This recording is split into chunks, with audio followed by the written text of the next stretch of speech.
Hello. So hi everyone. Today is about making a front-end SLOs when users can't get their work done.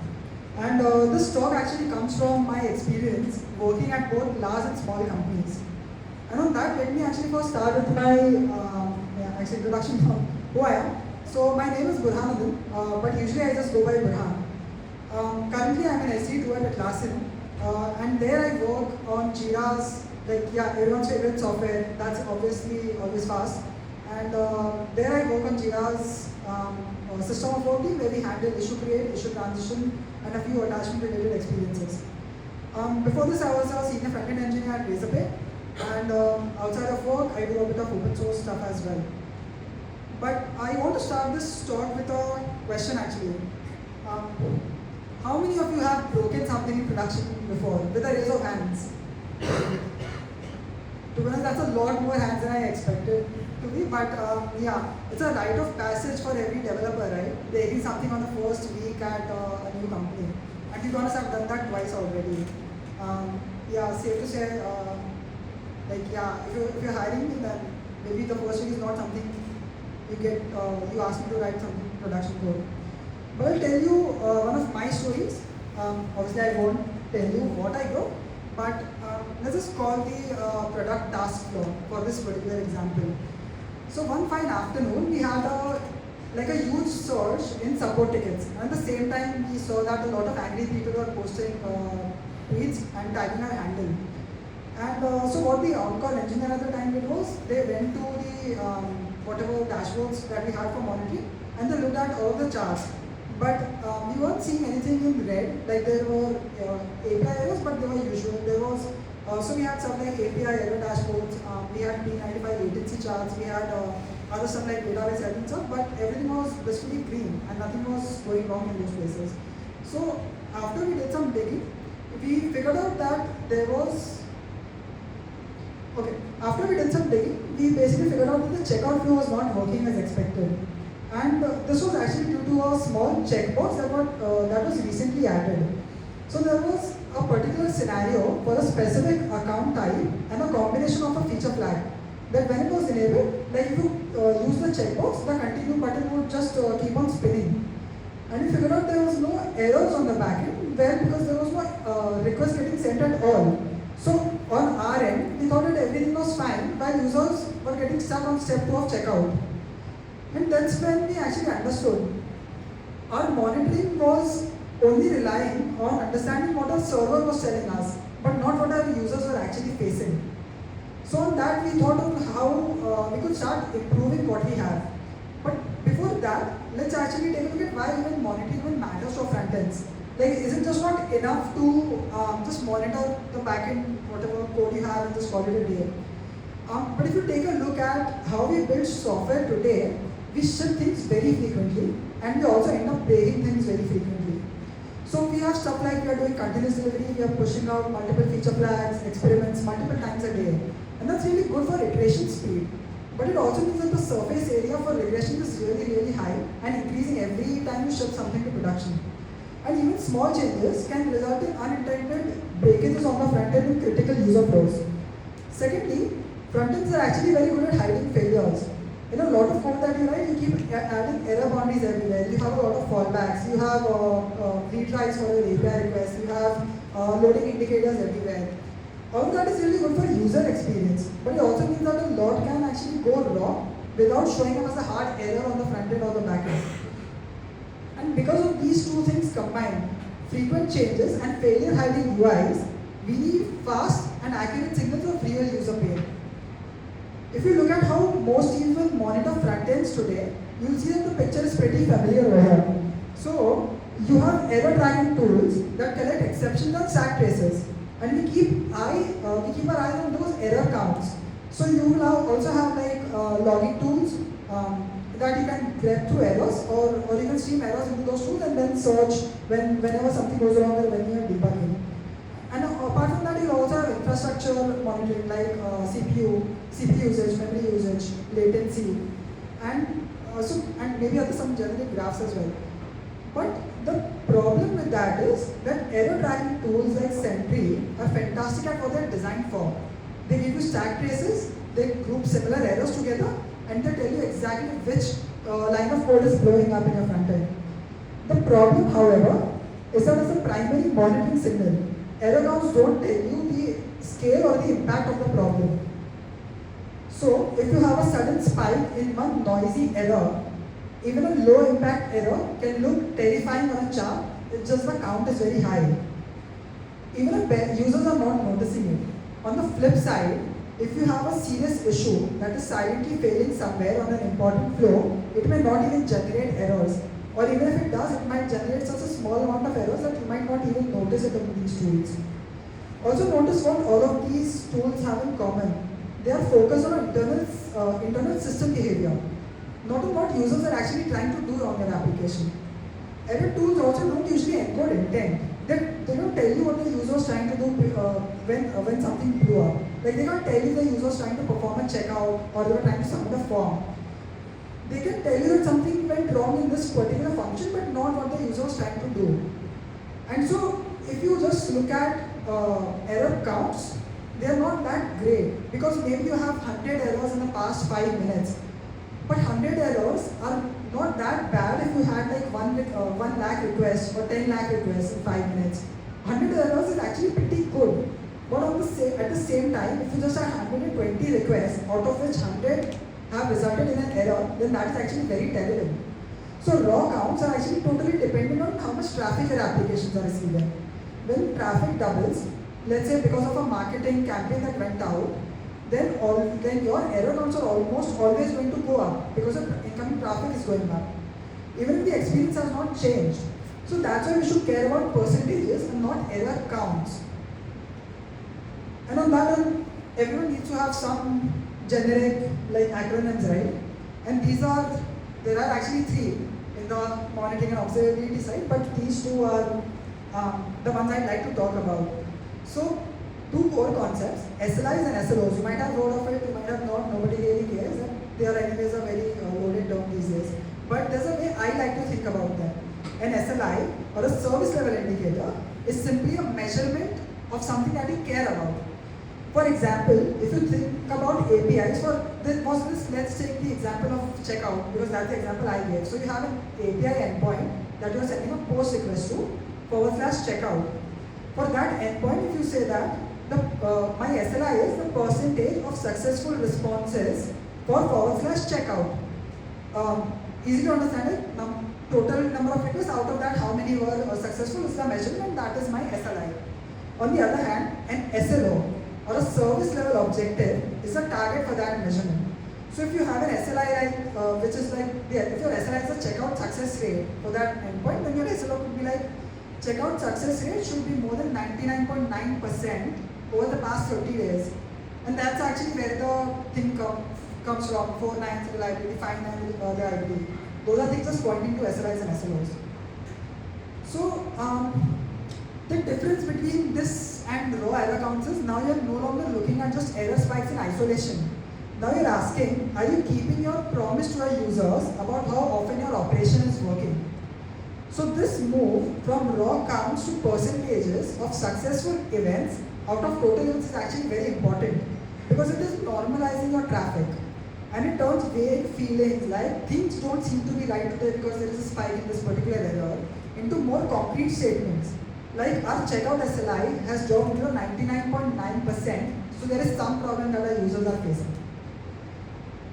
For example, if you take the same, like if you take an example for an SLI endpoint, for let's say again for checkout, you might want to define it like this. So SLI would be like, if you have a backend endpoint, then it's like successful responses are maybe 2xx and 3xx status codes, which is the numerator, and your denominator will be like all of the total responses that you're receiving from your backend, which could be 2xx, 3xx, 4xx, 5xx, what the responses you are receiving. That is how you define the SLO, because it's a percentage. And you might have an SLO on your checkout. Like, checkout is a fairly important flow. So you'll have that and you'll say that my checkout SLO is that my reliability of my system is 99.99 over a period of 12 hours. And you can define different SLIs at different levels. If you're measuring it at 12 hours, you're measuring it at over 1 day, but most people will measure it over 28 or 30 days. So, right, this is already a big improvement over what you had. But, and this is actually where a lot of teams will actually stop. They define SLIs and SLOs on their key endpoints and call it a day. And to be very fair to them, this is a solid step forward from just measuring error counts. You can detect when something is going wrong with about the checkout backend, and you can alert when the success rate is dropping below your SLO. But there's still a missing piece here. You are measuring the health of a technical endpoint. You are not measuring the health of a user journey. In most real systems, a single endpoint is going to be shared by multiple different UI pieces. So maybe the same checkout API is getting used by your desktop checkout. If you have a separate version for your mobile checkout, maybe you have a separate UI for your mobile app. Maybe the same checkout API is also getting used in your internal workflows or something. So imagine your SLI for the checkout endpoint drops. You know something related to checkout is unhappy, but you don't actually know what exactly is broken. The SLI can't tell you because all of those very different user experiences are collapsed into one endpoint on your backend. The problem here again is that endpoint SLIs are not encoding intent. When the SLI dips, you have to do a lot of extra work to map it back to which user task is failing and how bad is it. That's why even though endpoint SLIs are useful and they are important, they are not enough on their own. They tell you that your API is in trouble, but they can't clearly answer the question that you care about. Can users successfully complete the task that they came on your platform to do? And to get that, you need to move beyond just generic endpoint SLIs to something that I'm going to call task-based SLOs that are defined in terms of real user actions and not just endpoints. So, yeah, I mean, everyone needs memes. I had a joke, but I seem to have forgotten about it now. But yeah, the key idea is to model what your users actually do, not what your APIs are doing. So users don't think in terms of /checkout. They think in terms of browse product, add to cart, click this button. And these are real units of work that they care about, and you need them to be reliable for your users to use. The shift here is how you are defining your measurements. Our SLIs around these key tasks. We say whenever someone attempts to complete checkout, we are going to treat that thing as a checkout task. It either succeeds or it's going to fail. Same for any other core flows in your system like sign up, login, add to cart, whatever. And once you do that, you stop asking, is /checkout healthy? And you stop asking that and you start asking, are checkout attempts succeeding or not? And each attempt becomes a single semantic event you can classify as succeeded or failed. And under the hood, it might hit 5 different services and 3 different three different endpoints. But from the user's perspective, it's just one question: is my checkout working or not? So this has 2 big benefits. Firstly, it's baking user intent into your metrics. You know exactly what the person was trying to do when something started failing. Secondly, it makes SLOs more meaningful. Instead of an abstract number on a URL, you now have an SLO that literally says at least 99.99% of checkout attempts should be successful. This is actually a promise that you can explain to anyone in your company or even outside of your company, to your customers if you are providing a service to large enterprises. So everyone from product managers, engineers, support engineers are all going to understand that is your checkout working or not. And rewriting the SLI that we have previously written, we can now define it like this. So the SLI for checkout task is now number of successful checkout attempts upon total number of checkout attempts that are going through. And for SLO, you can say that the SLI for checkout task should now be more than 99.99 or 99.95% over 30 days. But so far, we've only talked about tasks that fail, checkouts that don't go through, or signups that are erroring out. But in practice, a lot of user pain doesn't just come from failures or from things that are completely broken. A lot of it actually comes from things also being too slow. A checkout that takes 50 seconds to complete is still technically a success if you only look at success and failure flags. But from the point of view of users, it might as well be down because it's just that slow. And people are going to abandon the flow. They are going to refresh or they are going to go to your competitors. And this is a blind spot. If your task-based SLOs only measure did it eventually succeed or not. We could proudly say that 99.99% of our checkouts are succeeding, while users are sitting there staring at your checkout screen for 10 seconds on every attempt. The SLI is green and the SLO is getting met, but the user experience is completely terrible. And because most successes don't increment any failure counter, they don't show up in your error-based monitoring either. And that's why you need to think about performance as a part of your reliability, and not just a separate nice-to-have optimization that you're doing for your users. When we talk about the health of a task, like checkout of file upload, we care about two questions. Did it succeed? And the other is, does it succeed fast enough to feel responsive to your users? If you only instrument the first thing, you miss out on a whole class of incidents because the system is not monitoring your performance, while the system is still functionally unusable. So the next step after modeling task success and failure is to start measuring how long these tasks take and defining SLOs around their latencies as well. And that's what we'll do next. Take the same task-based SLIs and layer on performance SLOs so we can catch flows that are slow enough to hurt users even if they are not strictly failing. And the simplest way to actually do that is to measure the duration of each task. Start a timer when a user clicks the submit button on a form, and then measure the time till the operation either succeeds or fails.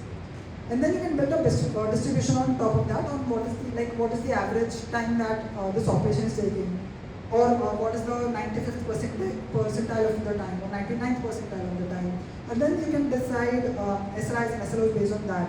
Then 95% of all attempts for this operation or this task should complete in 1 second. And 99% of all attempts should complete in 2 seconds. And this gives you a much more honest picture of reliability. A task that is slow enough to cause abandonment is getting treated the same way that you treat an actual failure. So when you say checkout is reliable, you actually mean two things.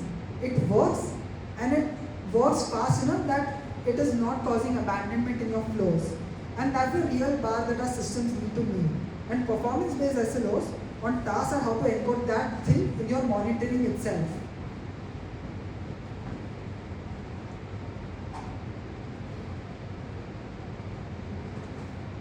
So now you've seen these 3 dates. Can anyone say what's so special about these 3 dates? Anyone? One of them is very recent. It's a fun day for all engineers. No one? I'm surprised. So these are actually dates when US East Run went down. Like not went down, but there were different problems on all of these days, and like a lot of engineers in a lot of different places had a lot of fun times if your systems were set up in the US East Run region. And then the issue comes up. You've designed your SLOs, your tasks and stuff, and they've gotten you closer to what your users are feeling. But there's another wrinkle that you need to handle in real large systems. Sometimes the problem is just not going to be global. Imagine you're tracking a task-based SLI for checkout, and globally it's still okay. Maybe your global success rate is 99.95%, happily above your SLO that is of 99.9. If you ever only look at that global number, you're going to conclude that my checkout is healthy and it's working just fine, no issues whatsoever. But if you start looking at the same task by region, a different story might appear. Maybe in the EU region, the success rate is dipping and it's at 97-95%, which is way below what you want your reliability to be.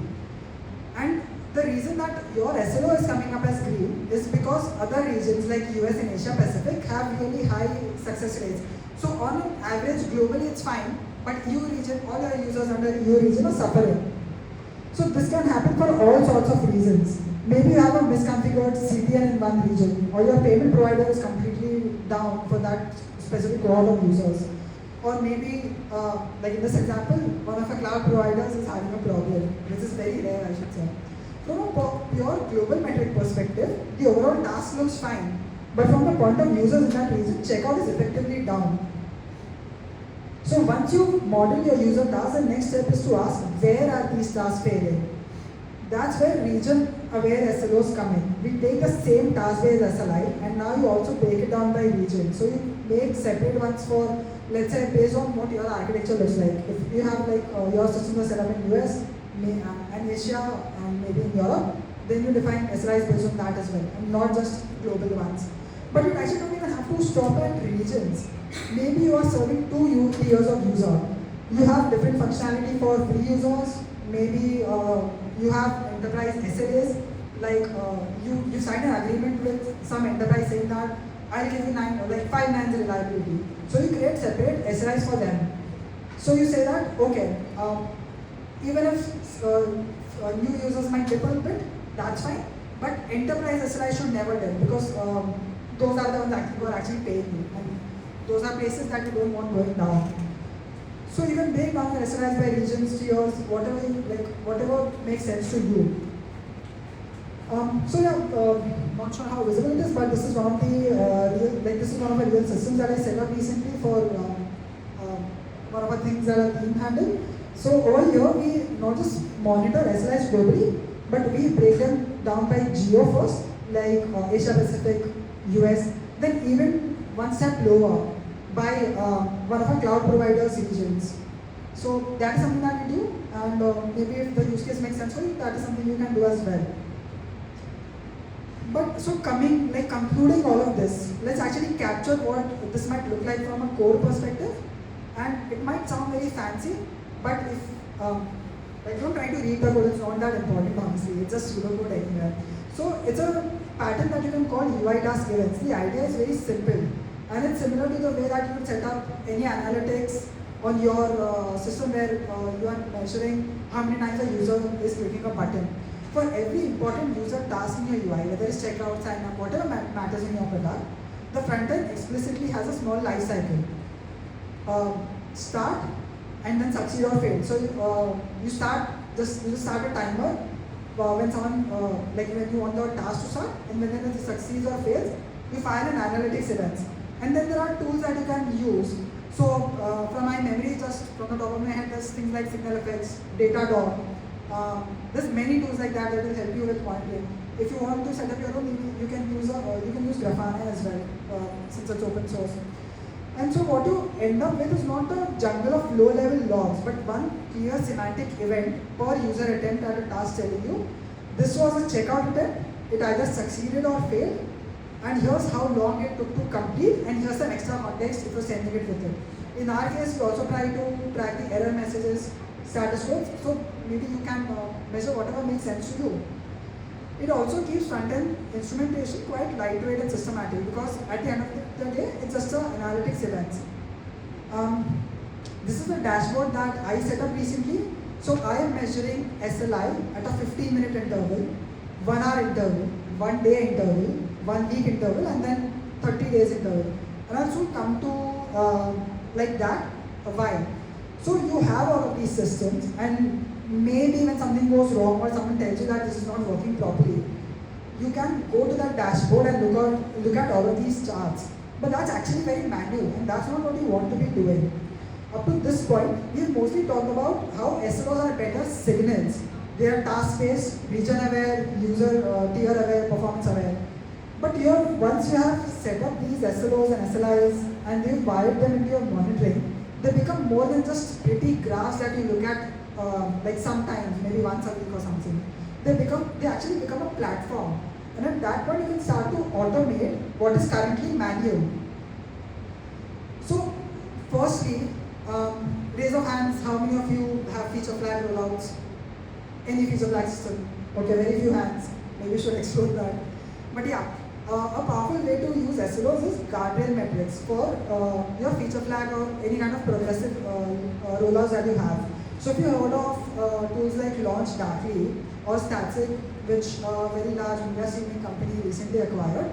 So these are tools that basically, if you're building something new, you don't want to roll it out to 100% of your users all at once.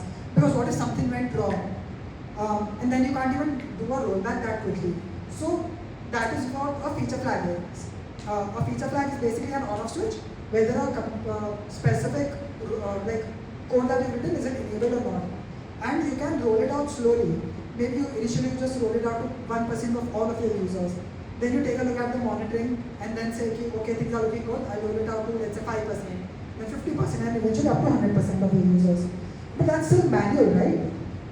A lot of these tools, feature flagging ones, support this pattern. You define your SLOs as a metric, as a guardian metric to your rollout. And whenever something goes wrong to the user cohort where your flag is enabled, the tool is going to alert you that this particular SLI is only dipping when your feature flag is enabled. And this actually gives you a very tight feedback loop. You can safely expose a risky change to a very small slice of users and let the SLOs for their task act as a safety rail. So you're no longer doing your monitoring like manually. And this is actually a practice that a lot of large companies use. They don't really sit down and take a look at every use case for whatever like their product is. They just rely on one of these metrics to be stable while their rollouts are going on.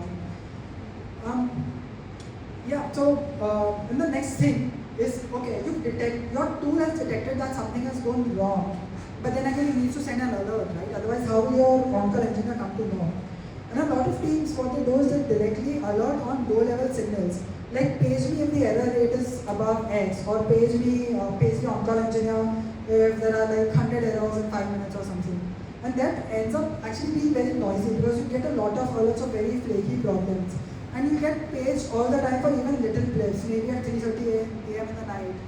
And what will end up happening is your on-call engineer will start avoiding those calls. Like they just put their phone on silent and be like, I get a lot of these alerts, none of them are very actionable, might as well just keep avoiding it. And what will eventually end up happening is, one day you get an actual alert and nobody will be looking at it. So these SLOs in place, you can flip that around and say that instead of just alerting me when there are 500 errors, alert me when the SLI has dipped by 1%. And you can actually do that for different slices as well. You just don't have to say that when the global SLI is dipping by 1%, can you alert me? Maybe you can actually have something like, in the European region, if SLI is dipping by 1% for only enterprise users, then alert me. Otherwise, I don't really care. That way, you get paged for real user problems. And this approach has a couple of really nice side effects. Firstly, it's obviously reducing noise because you're only paging when something is at the risk of actually breaking. Second is, every alert that you get is tied to user impact. It's telling you which task is in trouble, where, and roughly how bad it is. I added this slide very recently after waking up at 2:30 a.m. due to a service being flaky. So when you start setting up alerts for these SLIs and SLOs, it's very tempting to treat each breach as equally urgent and important. But in practice, that is just going to burn you out. You really want to prioritize alerts based on how fast the SLO is declining, and not just whether it's technically below a line or not. And there are two main patterns you'll see with dips. The first is a steep and sudden drop in your SLO. For example, like the checkout success rate is going from 99 to like 95% in a matter of 15 minutes. That usually means that something is breaking hard. And even if it's at 3:30 a.m. in the night, you want to wake up the on-call engineer. So maybe you use a tool like Jira JSM, Opsgenie, PagerDuty, which is another popular one. You can set that up and say that if it's a P0 or P1 alert, I want to wake up my engineer even if it's 3:30. And I will do that. So because it's actually needed, because your SLI is dipping that quickly. But the other pattern is that, but what you'll see more often is that there is a gradual decline. Something went out recently and the SLI is gradually declining over a period of 1 week. But you don't actually need to wake someone up at 2 a.m. in the night. Then you can just send an email or maybe a Slack message saying that your SLI has been gradually declining over the past week or a month. And those are P3, P4 alerts, and maybe you can configure them that way as well. So the idea is to look at both the current SLO level and at the rate at which it is declining. One of the most, if you have a system of incidents in your system, like whenever something goes wrong, you have to write a post-mortem or an incident review of what went wrong. This is actually a really good candidate to automate. Instead of relying on a human, staring at a dashboard and deciding whether it is a good idea to file an incident right now or not. Like, is it bad enough that we need to create an incident, call everyone in a room, create a war room, everyone gets on a call, spends 2 hours figuring things out. And that if that system for you is manual, then you can maybe set it up that way, like if the SLI is dipping below the threshold that is set up, it will create an incident automatically. Then page all of the stakeholders. Maybe it's not one team, maybe it's you need to take, like your servers depend on someone else. So maybe you can page multiple different teams and months. You create a Slack, it will automatically create a Slack channel or something and add everyone there. So the benefit is twofold.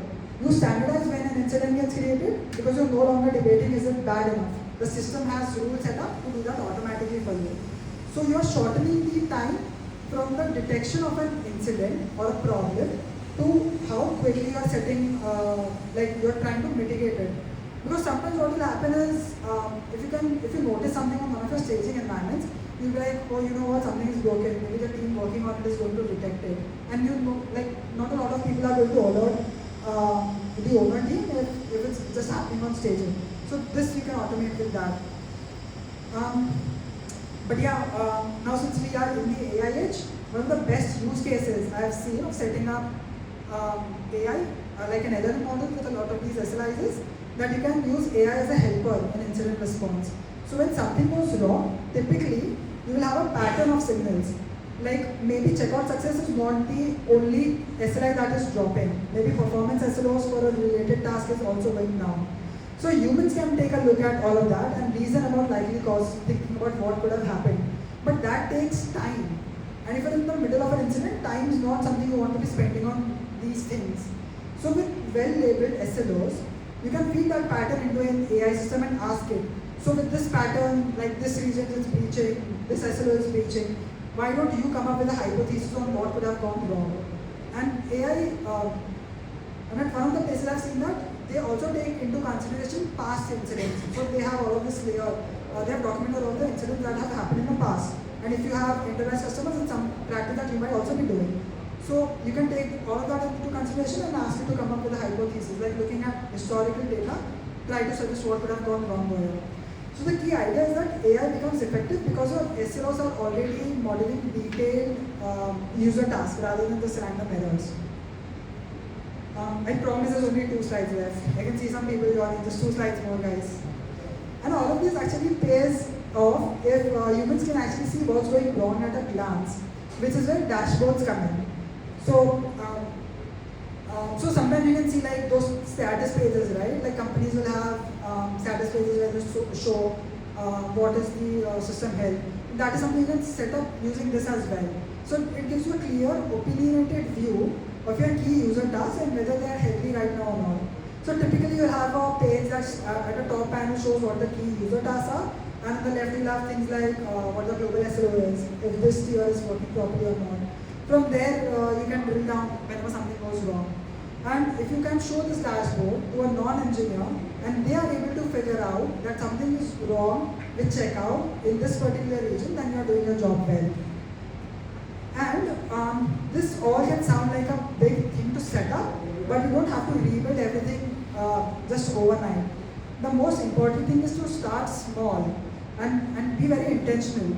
So step 1 is to pick up 2 or 3 tasks that really matter for your users and like where an outage might really hurt your company.